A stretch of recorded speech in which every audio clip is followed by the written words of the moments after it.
Hello दोस्तों, स्वागत है आपका आज के डेली करंट अफेयर्स पॉडकास्ट में। मैं हूं जिया और मेरे साथ हैं मेरे को होस्ट विराट। हाय एवरीवन, हम हैं आपके करंट अफेयर्स एक्सपर्ट्स स्को क्लेवर से। दोस्तों, आज जो भी करंट अफेयर्स हम डिस्कस करने वाले हैं वो सब स्को क्लेवर के daily banking premium current affairs PDF से लिए गए हैं। बिल्कुल, और आपको पता है ये पीडीएफ बाकी सोर्सेज के कंपैरिजन में 5 टाइम्स लेस बल्की है, मतलब बहुत ही कंसाइज है। सिर्फ वही इंफॉर्मेशन मिलेगी जो एग्जाम्स के लिए जरूरी है। हमारे full time current affairs experts daily newspapers को एनालाइज करके इसे क्यूरेट करते हैं। हाँ, और इसका रिजल्ट भी कमाल का है। रीसेंट बैंक एग्जाम्स में स्को क्लेवर ने टोटल क्वेश्चंस में से करीब 80% क्वेश्चंस कवर किए हैं। जो क्वेश्चंस बाकी टॉप सोर्सेज मिस कर देते हैं वो भी आपको यहाँ मिल जाएंगे। एग्जैक्टली। एग्जाम्पल के लिए रीसेंट SBI PO 2025 एग्जाम को ही ले लो। अफेयर्स क्लाउड, जो कि बैंकिंग एग्जाम्स के लिए काफी पॉपुलर सोर्स माना जाता है, उससे 4 क्वेश्चंस ज्यादा स्कोर क्लेवर के पीडीएफ से आए थे। That is huge. तो अगर आपको भी ये पीडीएफ चाहिए तो स्को क्लेवर के टेलीग्राम चैनल को ज्वाइन कर लीजिए। चैनल का ज्वाइनिंग लिंक डिस्क्रिप्शन में दिया गया है। चलिए फिर बिना किसी देरी के आज की ताजा खबरों का सिलसिला शुरू करते हैं। सबसे पहले नेशनल न्यूज की बात करते हैं। Ministry of environment, forest and climate change और नेशनल बायोडायवर्सिटी अथॉरिटी ने मिलकर एक 5 ईयर इनिशिएटिव लॉन्च किया है। इस इनिशिएटिव का नाम है strengthening institutional capacities for securing biodiversity conservation commitments. ये project government of India, global environment fund और UN डेवलपमेंट प्रोग्राम का एक जॉइंट कोलैबोरेशन है। और इस इनिशिएटिव के लिए 2025 से 2030 के पीरियड के लिए $4.88 मिलियन का ग्रांट भी मिला है। बेसिकली ये प्रोजेक्ट 2 लैंडस्केप्स को टारगेट कर रहा है। पहला है तमिलनाडु का सत्यमंगलम लैंडस्केप और दूसरा है मेघालय का गारो हिल्स। सत्यमंगलम लैंडस्केप वेस्टर्न और ईस्टर्न घाट्स के कॉन्फ्लुएंस पर सिचुएटेड है। इसमें मुदुमलाई टाइगर रिजर्व और सत्यमंगलम टाइगर रिजर्व आते हैं। और मेघालय वाले गारो हिल्स रीजन में Nokrek biosphere reserve, Balphakram national park और सीजू वाइल्ड लाइफ सैंक्चुरी कवर किए जाएंगे। ऑसम। अब आगे बढ़ते हैं इंटरनेशनल रिलेशंस की तरफ। Austrian chancellor Christian stalker India के विजिट पर आए थे। पीएम नरेंद्र मोदी ने उन्हें इनवाइट किया था ताकि दोनों देशों के बायलैटरल रिलेशन स्ट्रांग हो सके। न्यू दिल्ली में उनकी पीएम मोदी के साथ रीजनल, ग्लोबल और मल्टीलैटरल इश्यूज पर काफी डिस्कशंस हुई। इसके अलावा वो प्रेसिडेंट द्रौपदी मुर्मू और यूनियन मिनिस्टर S जयशंकर से भी मिले। इसी विजिट के दौरान न्यू दिल्ली में India Austria joint economic commission का 17th सेशन भी हुआ। यहाँ इकोनॉमिक कोऑपरेशन पर बात हुई और पता है, इंडिया ऑस्ट्रिया बिजनेस फोरम में एक बायलैटरल फास्ट ट्रैक मैकेनिज्म भी साइन हुआ है।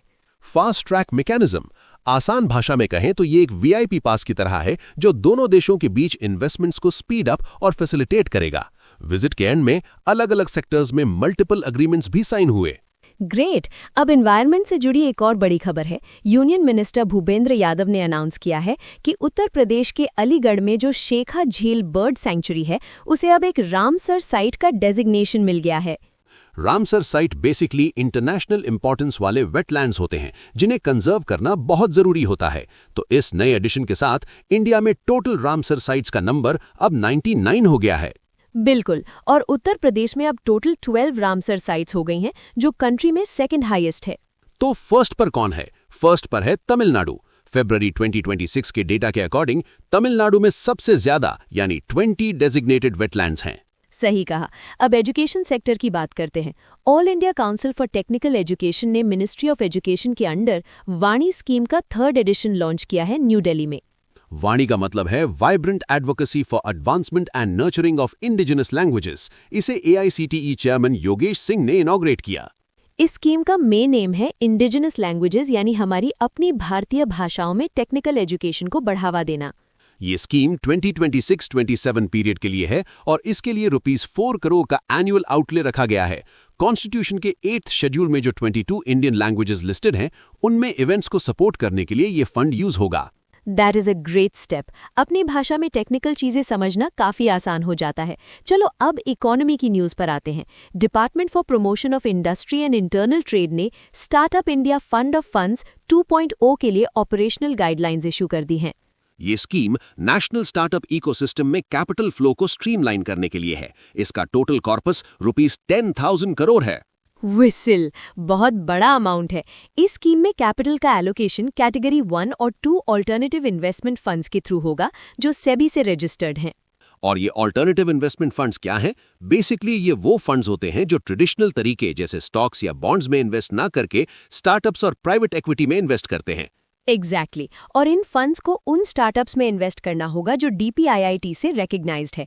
यहाँ small industries development bank of India यानी सिडबी इनिशियल इम्प्लीमेंटेशन एजेंसी का काम करेगा। सिडबी ही इन फंड्स का सिलेक्शन और मॉनिटरिंग देखेगा। दोस्तों, आगे बैंकिंग न्यूज डिस्कस करने से पहले आपके लिए एक बहुत ही काम की इन्फॉर्मेशन है। क्या आपको भी करंट अफेयर्स याद रखने में दिक्कत होती है? हाँ यार, एग्जाम से पहले मैनुअल रिवीजन करना बहुत स्ट्रेसफुल होता है, लेकिन आप टेंशन की कोई बात नहीं है। गूगल प्ले स्टोर पर स्को क्लेवर ऐप आ गया है। इस ऐप की खासियत ये है कि ये एक unique new learning technique use करता है। आप जो भी एक बार पढ़ेंगे वो आप कभी नहीं भूलेंगे। बिल्कुल, ये ऐप प्रिडिक्ट कर लेता है कि आप कोई पढ़ी हुई इन्फॉर्मेशन कब भूलने वाले हैं और ठीक उसी वक्त आपको उसे रिवाइज करवा देता है। सो ओवर टाइम वो इन्फॉर्मेशन आपके दिमाग में एकदम छप जाती है। मतलब मैनुअल रिवीजन की अब कोई टेंशन नहीं। तो आज ही प्ले स्टोर से स्कोर क्लेवर ऐप डाउनलोड करें। और हाँ दोस्तों, हमें कमेंट करके जरूर बताएं कि आपको हमारा ये नया पॉडकास्ट इनिशिएटिव कैसा लग रहा है। इस पॉडकास्ट को बनाने में बहुत मेहनत लगती है, तो प्लीज हमें सपोर्ट करें, लाइक करें, अपने कम से कम 5 दोस्तों के साथ शेयर करें और चैनल को सब्सक्राइब करना बिल्कुल मत भूलना। चलो back to the news. Banking sector से स्टेट बैंक ऑफ इंडिया की एक बड़ी खबर है। SBI ने 2030 तक एक बड़ा टारगेट सेट किया है। हाँ, SBI अपने बैलेंस शीट को इंडिया के ग्रॉस डोमेस्टिक प्रोडक्ट यानी GDP के 25% तक एक्सपैंड करना चाहता है। अभी फिलहाल ये 20% पर है। दिसंबर 2025 के डेटा के हिसाब से SBI का total balance sheet 71.62 lakh crore record किया गया था। इतने जीरोज होंगे इसमें कि गिनते गिनते शाम हो जाए। सच में। इसके अलावा SBI का एक और एम है। FY27 के दौरान कंट्री के जो 800 डिस्ट्रिक्ट्स हैं, उनमें से हर एक डिस्ट्रिक्ट में वो अपना मार्केट शेयर 1% से इंक्रीज करना चाहते हैं। नेक्स्ट बैंकिंग न्यूज पे पॉइंट इंडिया से है। पे पॉइंट इंडिया नेटवर्क देश की पहली प्राइवेट सेक्टर फिनटेक कंपनी बन गई है जिसने सेंट्रलाइज्ड पेमेंट सिस्टम ज्वाइन किया है। ये centralised payment system RBI operate करता है। इसमें NEFT और RTGS जैसे पेमेंट सिस्टम्स आते हैं जो सेंट्रली मैनेज होते हैं। फर्स्ट प्राइवेट फिनटेक का इसमें आना एक बड़ा माइलस्टोन है। बिल्कुल। अब क्रेडिट कार्ड्स की दुनिया में कुछ नया आया है। चेक, जो कि एक क्रेडिट मैनेजमेंट प्लेटफॉर्म है, उसने AU स्मॉल फाइनेंस बैंक के साथ पार्टनर किया है। इन्होंने मिलकर लॉन्च किया है चेक AU क्रेडिट कार्ड। और मजे की बात यह है कि ये इंडिया का पहला को-ब्रांडेड लाइट इमिटिंग डायोड यानी LED पावर्ड क्रेडिट कार्ड है। मतलब जब आप कार्ड स्वाइप करेंगे या टैप करेंगे तो वो चमकेगा। ये कार्ड पेमेंट्स को सिंप्लीफाई करने और एडवांस टैप टू पे फीचर्स के साथ रिवॉर्ड्स मैक्सिमाइज करने के लिए डिजाइन किया गया है। लगे हाथ AU स्मॉल फाइनेंस बैंक के कुछ स्टैटिक फैक्ट्स भी बता देते हैं। इसके एग्जीक्यूटिव डायरेक्टर हैं उत्तम तिब्रेवाल, हेडक्वार्टर्स जयपुर में है और ये 1996 में एस्टैब्लिश हुआ था। परफेक्ट। अगली बैंकिंग न्यूज है भारत कनेक्ट प्लेटफॉर्म के बारे में। NPCI Bharat bill pay limited, जो कि NPCI की होल्ली ओन्ड सब्सिडरी है, उसने पोस्टल लाइफ इंश्योरेंस को ऑनबोर्ड किया है। पोस्टल लाइफ इंश्योरेंस अब भारत कनेक्ट प्लेटफॉर्म पर इंश्योरेंस कैटेगरी में एक बिलर बन गया है। इसे इंडिया पोस्ट मैनेज करता है। और इस ऑनबोर्डिंग को फैसिलिटेट करने के लिए SBI ने बिलर ऑपरेटिंग यूनिट का रोल प्ले किया। आसान भाषा में बिलर ऑपरेटिंग यूनिट वो एंटिटी होती है जो बिलर्स को भारत कनेक्ट इकोसिस्टम से जोड़ती है। इस नए एडिशन के साथ भारत कनेक्ट प्लेटफॉर्म पर टोटल इंश्योरेंस बिलर्स का नंबर अब 65 हो गया है। चलिए अब इंटरनेशनल न्यूज पर नजर डालते हैं। न्यू दिल्ली में inaugural BRICS academic forum host किया गया। इसे ऑब्जर्वर रिसर्च फाउंडेशन ने Research and Information System for Developing Countries के साथ पार्टनरशिप में होस्ट किया। ये event Brazil, Russia, India, China और साउथ अफ्रीका वाले ब्रिक्स ग्रुपिंग के अंडर एक की ट्रैक 2 इनिशिएटिव है।